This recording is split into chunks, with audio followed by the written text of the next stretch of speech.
biggest problem, as we learned it from doctors, is finding the component part. So either you get it as from the other part of your body, or you can get it from outside part. But now, because of 3D printing, technically you can just have it in your near the hospital. You can print it artificially, and you can configure it in the right size and shape that the doctor For needs bone it. fractures, is that the regular, normal problem? Diseased bones or sometimes from accidents, yeah. So those are the ones needing bone replacement. Now I understand the concept of using AI and 3D printing to come out with the shape. For example, I lose this chunk of like my radius or my ulna, and you just kind of get that missing part, measure it, right, and then you can print it. But you also brought some material here, and I've never seen this in all my relatively minor experience with bone transplants. This is actually polymer nanoclay. Yes, Is it? yes. That's what I read earlier. Yeah. Can you tell us more about the material? Well, these are polylactic acid. It's a known biodegradable, biocompatible polymer. So one of the things that, at least worldwide, who are also researching 3D printing for bone repair, is to make it more biocompatible so that the body will not reject it. So as you are probably seeing now, we have samples here with different porous structure. So we call it biomimetic. So it's trying to mimic the porosity of the bone. Because the bone is very complicated in terms of structure. So using AI tool that can be optimized, and Dr. Adam Turner here is working in the group to do the AI component that will help optimize the printing process and to make it more biocompatible. But that's just one aspect, the porosity. There are other aspects as well, the surface property, because this is supposed to help the bone repair itself.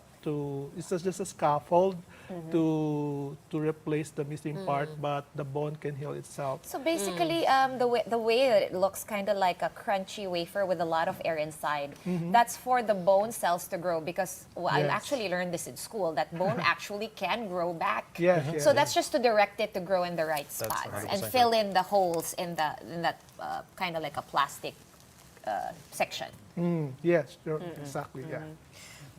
Dr. Turner, talk us through how AI exactly is assisting this process. Okay, so a lot of the times 3D printing of materials like these is quite time consuming. Just the printing itself is time consuming. But not only that, there's also the research which goes into trying to determine what kind of plastics are involved or polymers, the porosity, the strength of that. Because different bones have different strengths, of course, the requirements. So a leg bone is not the same as a jaw bone. So what we want to do is create a system, and the AI model hopefully can help us, where we can request for the size of the bone or give the parameters of the bone, the size, the shape, and then the AI model can give us how we should print it. When we talk about AI, what are we talking here? Large language model? What kind of AI technology is being used here? We're mostly using sort of like, we had looked at sort of neural network type things, which do try to replicate how the human brain works, but we ended up moving into random forest models and other similarly related models, because those models that you're talking about require large amounts of data. Right. And oftentimes it's quite hard in a lab to get huge amounts of data. You're talking hundreds of thousands, if not millions of data points. That's just not really feasible in the lab. So we tried to choose models which were more applicable to our use case. You told us you haven't done clinical trials yet. What would be crucial in making it work? Towards Like using this Well, in an actual human body? I think what we would be looking for is it would be well integrated, to have good vascularization, so that the bone could regrow through the polymer as sort of a guide. I mean, we call it a scaffold because that's, if you're building a house, you have a scaffold that you use to build your house. So your bone also similarly needs a direction to grow in. And so that's sort of the guide. And a quick follow-up. You did mention earlier that it is biodegradable. Does it just completely melt away inside your body, or will it stay there forever, entrapped within the bone growth? It's supposed to also be bioabsorbed, so it should also disappear, fade away as the bone. As the bone strengthens. So it's different from when you put in a metal part where Right. it's permanent. So this one is more of a scaffold just to help the bone repair itself, especially To if make it there's an issue for faster. us, yeah. Okay, what is to help the it. normal rate of growth of the bone, regrowth of the bone, and how much faster will this make that process? That, because we're not medical doctors, I don't believe have it a is straight at answer 1 for millimeter per day. that. Yes. Yeah. Wow. Yes. Where did this idea come from? Why did you guys? How did you guys come up with this idea? Yeah. To, That's there was a call for proposals by the Department of Science and Technology, and it was actually a call for India-Philippine collaboration. So there was an Indian professor from Vellore Institute of Technology who contacted us at Ateneo.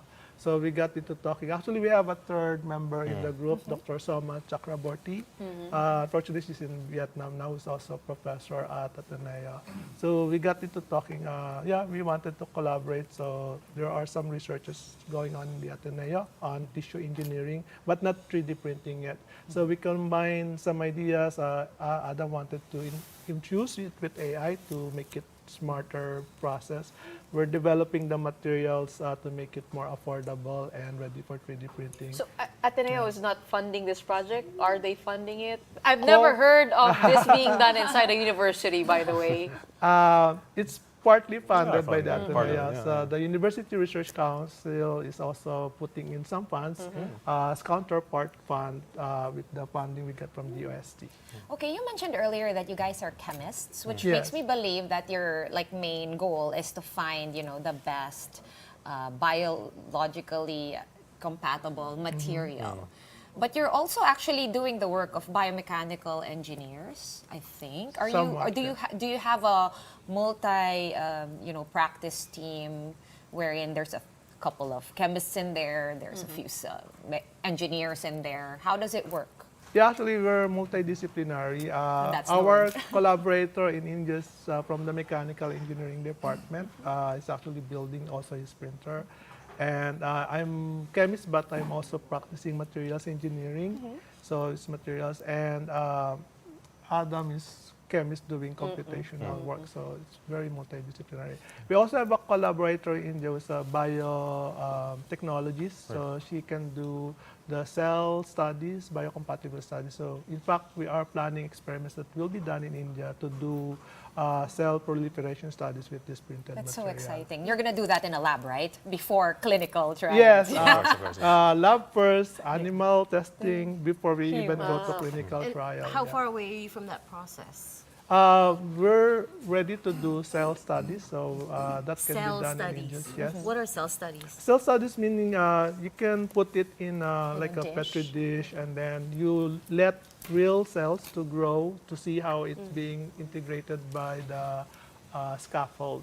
So that will provide you a lot of information that can also be incorporated into the AI modeling, so that the biocompatibility is also evaluated. Is there a specific demographic that you're looking to help with this research?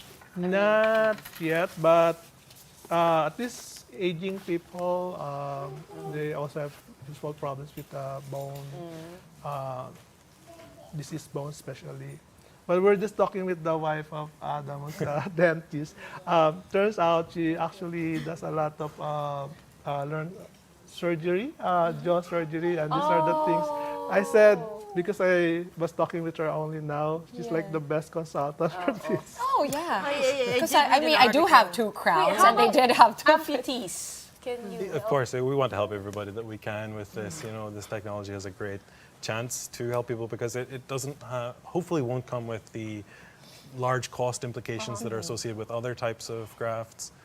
It can be customized for the individual need cases. It can be done hopefully pretty rapidly in a local setting. So Adam, can you talk us through how AI will lower these costs and how these will be more efficient, especially in a Philippine setting where things are, prices of these implants are out of reach for a lot of the average people. Absolutely, How can AI, help? Because we're trying to understand this new thing. How can it help in this So field? that's a great question. So one of the ways in which it can try to alleviate those cost issues is that it sort of cuts down on our trial and error approach, I guess, that sometimes we make use of. We can try and utilize our understanding of the existing research that we have to try and predict what will be the best. I mean, it's not a foolproof method, don't get me wrong, it's not going to be perfect. But it will hopefully cut down on wastage so that we can print exactly what we need to, instead of having a reductive approach where we have this large implant and we have to take parts away to make it fit. You know, hopefully this way we can just make it fit exactly. Is it possible to grow a whole foot? Or no? I think it would be possible to make the foot, Yeah. but I don't know if it would. Getting closer to Malay mo. function will it Apparently, we're walk? getting closer to growing teeth.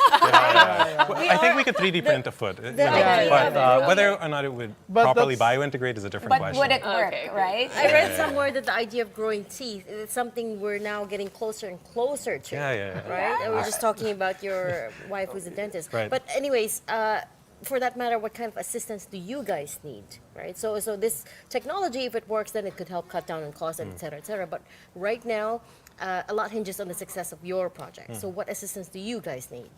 Well, right now we're first thankful that we get the funding to do the research and development on this from the Department of Science and Technology, and we also get support from the University Research Council. We're now looking into really consulting with medical practitioners so we understand better what we exactly need. So, because there are various applications for this, from the infant even to the old people, from accidents, disease, bones. So there are many applications, but most likely we will come up with a prototype that we can hopefully bring into animal testing in the near future. So actually we're looking at partnering with a laboratory that can do animal testing. So So you're looking for a partner right now? yeah, but that will be the next phase for the study.